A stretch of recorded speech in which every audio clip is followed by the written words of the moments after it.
टूनी, मैं कितने दिनों से नोट कर रही हूँ, हम जब भी यहाँ आकर बैठते हैं तो ये चिड़ा भी यहाँ आकर बैठ जाता है और हमें ही घूरता रहता है। आखिर इसका मसला क्या है? हमें इससे पूछना चाहिए। ये हमारा पीछा तो नहीं कर रहा कहीं? अरे हाँ पिंकी, मैंने भी ये बात नोट की है। न जाने ये क्यों इधर आकर बैठ जाता है और हमें घूरता रहता है। आज मुझे इससे पूछना ही होगा। प्यारी दोस्तों, ये है टुनी और उसकी दोस्त पिंकी। ये बहुत अच्छी दोस्तें थी और ऐसे ही जंगल में घूमती रहती थी। ये उनकी फेवरेट जगह थी, यहाँ वो रोजाना आकर बैठा करती थी।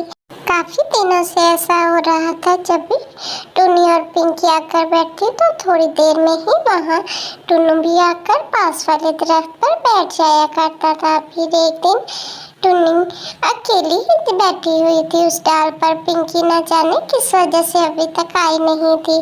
टुनी बैठी काफी देर उसका इंतजार करती रहती है। शायद टुनी उस दिन पहले आ गई थी, लेकिन पिंकी नहीं आ पाई किसी कारण।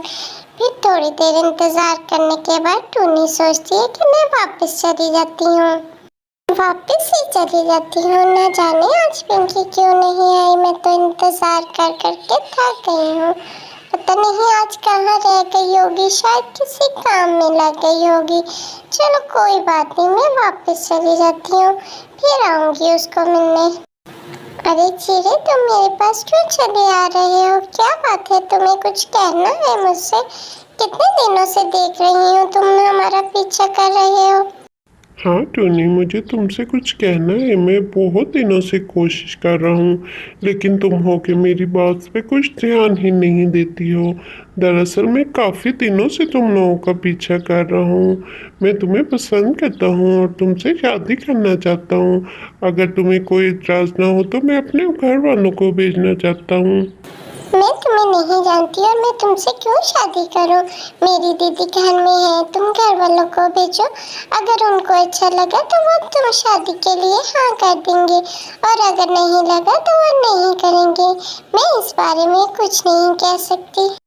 हाँ ठीक है, तुम्हारा बहुत शुक्रिया। मैं जल्द ही अपनी माँ को तुम्हारे घर भेजूंगा। मुझे सब पता है तुम्हारे घर का पता वगैरह, इसलिए मैं माँ को भेजूंगा। अगर तुम्हें कोई इतराज़ ना हो तो तुम भी हाँ कर देना। मुझे तुम बहुत पसंद हो। हाँ ठीक है, सोचूंगी मैं इस बारे में। अब मैं चलती हूँ, अपनी दीदी से बात करके फिर तुम्हें बताऊंगी कि वो क्या चाहती है। मैं खुद अपने से कोई फैसला नहीं कर सकती, मेरे फैसले मेरी दीदी ही करती हैं। टुनी के माँ बाप को मरे काफी देर हो गई थी। वो अपनी दीदी के साथ ही रहती थी। उसकी दीदी की शादी हो चुकी थी, लेकिन उसका पति बहुत ही बुरा था, इसीलिए उसकी दीदी को हर वक्त उसकी चिंता रहती थी। टुनी घर आकर अपनी दीदी को बताती है कि उसकी मुलाकात एक चिड़े से हुई जो टुनी को पसंद करता है। वो टुनी से शादी करना चाहता है। वो सारी बात आकर अपनी दीदी को बताती है। दीदी सोच में पड़ जाती है कि ना जाने वो कैसा होगा, अच्छा होगा कि नहीं होगा, टुनी का ख्याल भी रखेगा कि नहीं रखेगा। टुनी उसकी काफ़ी तारीफें करती है क्योंकि टुनी उसको काफ़ी दिनों से देख रही थी।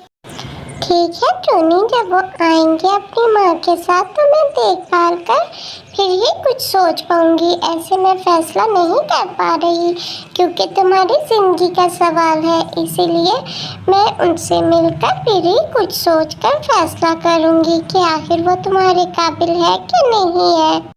आजकल बहुत बुरा ज़माना चल रहा है, बहुत अजीब अजीब पंछी होते हैं, इसलिए मैं पहले अच्छी तरह देखभाल कर फिर कुछ फैसला करती हूँ। तुम परेशान मत हो, अगर अच्छा हुआ तो तुम्हारे हक में ही फैसला करूँगी। मैं जान गई हूँ तुम्हारे दिल को भी। फिर टुनू वापस जाकर अपने घर अपनी माँ से बात करता है। दरअसल टुनी गरीब थी और टुनू चिड़ा बहुत अमीर था और उसकी माँ को अमीर होने पे बहुत ही गरूर था, इसीलिए वो गरीबों से बहुत नफरत करती है। टुनू की बात सुनकर उसको तो बहुत ही गुस्सा आता है। माँ वो बहुत अच्छी चिड़िया है, मैं बहुत अरसे से उसको जानता हूँ। मुझे बस उसी से शादी करनी है। आप कल ही मेरे साथ चलो, हमें उसका रिश्ता लेने जाना होगा, नहीं तो उसकी दीदी उसकी शादी कहीं और कर देगी। इसीलिए आप जल्द से जल्द तैयारी करो और हम उसका रिश्ता लेने चलते हैं। टुन्नू की माँ को उसकी बातें सुनकर उस पर बहुत ही गुस्सा आता है। वो बहुत गुस्से से टुन्नू को देख रही थी और उसकी गुस्से से बातें सुन रही थी।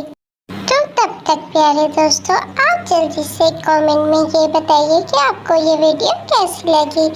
वीडियो को लाइक और शेयर लाजमी करें। जल्दी से वीडियो को लाइक का बटन दबाएं और हाँ, सब्सक्राइब करना मत भूलिएगा।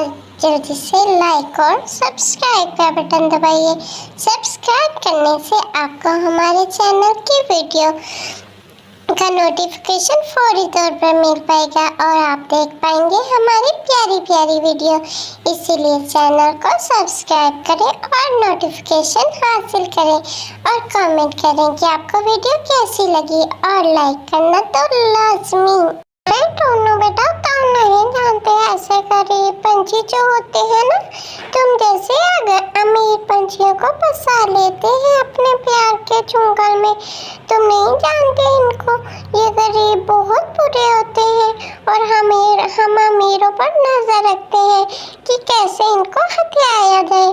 इसीलिए वो भी तुमको फंसा रही है। लेकिन अगर तुम बहुत ज़्यादा फोर्स करते हो तो मैं तुम्हारे साथ चली जाती हूँ। लेकिन मुझको तो ये रिश्ता बिल्कुल पसंद नहीं है। मेरी मानो तो छोड़ दो, उसके सपने में तुम्हारे लिए बहुत प्यारी चिड़िया ढूंढ रखी है, उसी के साथ तुम्हारी शादी करूंगी और तुम बहुत खुश रहोगे। छोड़ दो उसके सपने, वो बिल्कुल भी अच्छी नहीं होती, तुम्हें बस फंसा रही है अपने प्यार में। टुन्नू माँ की बातें सुनकर जान जाता है कि वो कभी भी मेरा रिश्ता लेने नहीं जाएंगी। वो बहुत गुस्से से घर छोड़ देता है और टुन्नी को बताता है कि मेरी माँ इस रिश्ते से राजी नहीं है। दिल ही दिल में टुन्नी भी अब टुन्नू को पसंद करने लगी थी, क्योंकि अब उनको काफ़ी दिन गुजर गए थे मिलते हुए। इसीलिए टुन्नू और टुन्नी मिलकर फैसला करते हैं कि वो घर छोड़ देंगे और अपने लिए एक खूबसूरत सा घर बनाएंगे और जहां दोनों मिलकर जिंदगी गुजारेंगे। टुन्नी की दीदी भी इस रिश्ते से राजी थी, इसीलिए वो टुन्नी और टुन्नू को इजाज़त दे देती है कि तुम जाओ अपनी ज़िंदगी बसाओ। तुम्हारे जीजा जी भी बहुत बुरे हैं, वो भी शादी के लिए नहीं मानेंगे जब तक कि टुन्नू की माँ नहीं मानेगी। फिर टुन्नू और टुन्नी दूसरे जंगल में जाकर एक बहुत प्यारी जगह पर एक प्यारा सा घोंसला बनाते हैं। वो अपनी शादी करके वहाँ जिंदगी गुजारने लग जाते हैं। टुन्नी, तुम अपना ख्याल रखना, मैं काम पर जा रहा हूँ और जल्द आ जाएगा। तुम परेशान मत होना और अपना ख्याल रखना, खाना बना लेना, हम मिलकर ही खाएंगे। वो दोनों अपनी जिंदगी में बहुत बिजी हो गए थे और बहुत खुशी खुशी जिंदगी गुजार रहे थे। लेकिन दिल ही दिल में दोनों को अपने घर वालों की बहुत याद आती थी। एक दिन टुन्नू काम पर चला जाता है तो टुन्नी परेशान ढाल पर बैठी अपनी दीदी को याद कर रही होती है। वो अपनी दीदी के लिए बहुत उदास थी, अपनी दीदी के बारे में बैठी सोच रही होती है।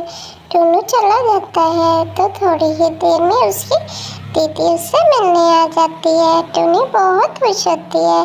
टुन्नी अपनी दीदी को बताती है कि टुन्नू उसको बहुत खुश रखता है और उसका बहुत ज़्यादा ख्याल रखता है। जो सुनकर दीदी को भी बहुत खुशी होती है, वो भी उसके प्यार देती है और खुश रहने की दुआ भी देती है। फिर टुन्नी का दिल बहुत खुश हो गया था कि उसकी दीदी उसको मिलने आ गई थी। फिर वो दीदी को बताती है कि टुन्नू की माँ उसे अभी तक मिलने नहीं आई। दीदी उसको समझाती है कि कुछ दिन इंतज़ार करो, देखना वो भी तुमसे मिलने ज़रूर आएंगी। वो ज़्यादा दिन अपने बेटे के बगैर नहीं रह पाएंगी। टुन्नी, देखा ना तुमने, मैं तुम्हें कहता था ना, तुम्हारी दीदी तुम्हें बहुत याद करती हैं और तुम्हें ज़रूर मिलने आएंगी। और ऐसा ही हुआ है, तुम्हारी दीदी तुम्हें मिलने आ गई। अब तो मुझे बस माँ का इंतज़ार है। मैं तो कहता हूँ मैं माँ को खुद ही मना कर ले आता हूँ, वो तुमसे मिलेंगी तो ज़रूर खुश हो जाएंगी और फिर मुझे ज़रूर शाबाश देंगी कि मैंने उनके लिए इतनी अच्छी बहू ढूंढी है। इसीलिए तुम मेरा इंतज़ार करना, मैं माँ को आज लेकर ही आऊँगा। वो बहुत मेरा इंतज़ार कर रही होंगी। वो मेरे बगैर बिल्कुल नहीं रहती। अब काफ़ी दिन हो गए हैं, ये ना हो कि उनकी तबीयत बिगड़ जाए। तुम घर चलो, मैं माँ को लेकर थोड़ी ही देर में आ जाऊँगा। फिर टुन्नू अपनी माँ को मनाने चला जाता है। वो जाता है तो उसकी माँ भी खुश हो जाती है। फिर वो माँ को मनाकर टुन्नी के पास ले आता है। टुन्नी को देखकर माँ को बिल्कुल अच्छा नहीं लगा था। माँ जी, आपको देखकर हमें बहुत खुशी हुई है। हम आपको बहुत याद करते थे। शुक्र है जो आप हमारे घर आ गई। टुन्नू आपको बहुत याद करते थे। लेकिन टुन्नी की सास उसे खरी खोटी सुना देती है। उसको बोलती है कि तुम मुझे बिल्कुल पसंद नहीं आई। मेरा बेटा तो हीरे जैसा है और तुम कहाँ उसके पीछे पड़ गई। टुन्नी बहुत माँ को समझाने की कोशिश करती है, लेकिन माँ बहुत गुस्से में थी। वो टुन्नू के कहने पर उसके घर तो आ गई, लेकिन बिल्कुल भी खुश नहीं थी। टुन्नी अपने सास को मनाने की बहुत कोशिश करती है, लेकिन वो तो ही थी जैसे खड़ूस। उसे तो गरीबों से बहुत नफरत थी। वो फिर भी घर छोड़कर चली जाती है और घर जाकर अपनी बहू को आवाज़ें लगाती है। अरे पिंकी बेटा, मेरे लिए खाना तो लगा दो, मुझे बहुत भूख लगी है। मैंने तो से बिल्कुल खाना शाना नहीं खाया। मुझे तो पिंकी टुनटुनी की छोटी बहू थी। वो बहुत ही खड़ूस थी, बिल्कुल टुनटुनी जैसी। अरे माँ जी, आप अभी से वापस आ गई। हमने तो सोचा था 4 दिन आपसे जान छूटेगी। अब टुन्नू ने देखा एक ही दिन में तंग होके आपको ठुड्डा मार दिया होगा, इसीलिए भागी हुई वापस आ गई हैं। हम तो कुछ दिन सैर के लिए जा रहे थे कि अच्छा हुआ आप चली गई हैं। कुछ दिन एंजॉय करेंगे तो आप अभी से आन टपकी हैं। पिंकी टुनटुनी को बहुत बातें सुनाती है। टुनटुनी से ये सब देख बहुत परेशान होती है। उसका बेटा भी पास खड़े सब बातें सुनता रहता है और अपनी बीवी को कुछ नहीं कहता। फिर टुनटुनी रोती हुई टुन्नी के पास जाती है और उससे जाकर माफ़ी मांगती है। टुन्नी बहू तुम मुझे माफ कर दो, मैंने तुम्हें गलत समझा। मैं बहुत शर्मिंदा हूँ। आज से मैं तुम्हारे साथ ही रहूँगी और तुम मुझे माफ कर दोगी ना। मैंने तुम्हारे साथ बहुत गलत किया है। मैंने अपने बेटे के साथ भी बहुत गलत किया है। आज मुझे उसका एहसास हो गया है। प्लीज़ तुम मुझे माफ कर दो। आइंदा मैं तुम्हें छोड़कर और अपने बेटे को छोड़कर कहीं नहीं जाऊँगी। टुन्नी तो पहले ही यही कुछ चाहती थी। वो बहुत खुश होती है और अपनी सास की पुरानी बातें माफ़ कर देती है और उसे अपने पास रहने देती है और बहुत खुशी खुशी उसकी खिदमत करती है। और टुन्नू भी ये सब देखकर बहुत खुश होता है। फिर थोड़े ही दिन बाद टुन्नी एक प्यारी सी बच्ची को जन्म देती है जो बिल्कुल टुन्नी जैसी थी। वो तीनों बहुत खुश होते हैं और उस बच्ची के साथ हंसी खुशी ज़िंदगी गुजारने लग जाते हैं। वो तीनों उसका बहुत ख्याल रखते थे और बहुत खुशी खुशी रह रहे हैं अपने जंगल में।